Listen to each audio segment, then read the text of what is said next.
মুক্তিযোদ্ধা কোটা বহাল থাকছে, তবে সেটি আগের মতো করে নয়। এই কোটা শুধু মুক্তিযোদ্ধা ও বীরাঙ্গনাদের সন্তানদের জন্য প্রযোজ্য হবে, কিন্তু তাদের নাতি নাতনি বা অন্য কোনো আত্মীয়দের জন্য প্রযোজ্য হবে না।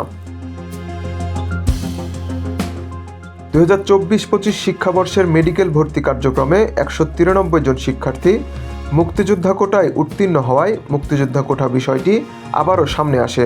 স্বাস্থ্য মন্ত্রণালয় জানিয়েছে 5% মুক্তিযোদ্ধা কোটা বিদ্যমান থাকছে, তবে যাচাই বাছাই করা হবে।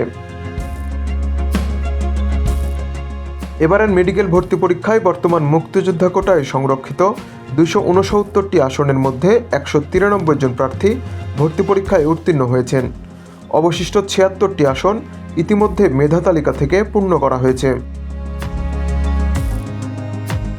স্বাস্থ্য ও পরিবার কল্যাণ মন্ত্রণালয়ের সিনিয়র তথ্য কর্মকর্তা মোহাম্মদ শাহাদাত হোসেনের পাঠানো এক সংবাদ বিজ্ঞপ্তিতে জানানো হয়েছে, মুক্তিযোদ্ধা কোটায় প্রাথমিকভাবে নির্বাচিত 193 জন প্রার্থীকে আগামী 29 জানুয়ারির মধ্যে তাদের পিতা বা মাতার মুক্তিযোদ্ধা সনদপত্র, নিজের জন্ম নিবন্ধন সনদ এবং একাডেমিক সার্টিফিকেট সহ অন্যান্য প্রমাণপত্র নিয়ে মহাখালীর স্বাস্থ্য অধিদপ্তরের পুরাতন ভবনের দোতলায় অবস্থিত মেডিকেল এডুকেশন শাখায় উপস্থিত হয়ে কাগজপত্র যাচাই বাছাই করাতে হবে।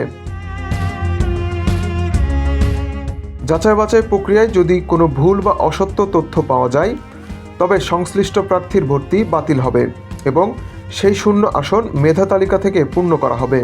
বিজ্ঞপ্তিতে আরও জানানো হয়, যাচাই বাছাই কার্যক্রম সম্পন্ন না হওয়া পর্যন্ত এই 93 জন প্রার্থীর ভর্তি সংক্রান্ত সকল কার্যক্রম স্থগিত থাকবে, তবে মেডিকেল কলেজের অন্যান্য ভর্তি কার্যক্রম যথারীতি চলমান থাকবে এবং তাদের ভর্তি প্রক্রিয়া অব্যাহত থাকবে।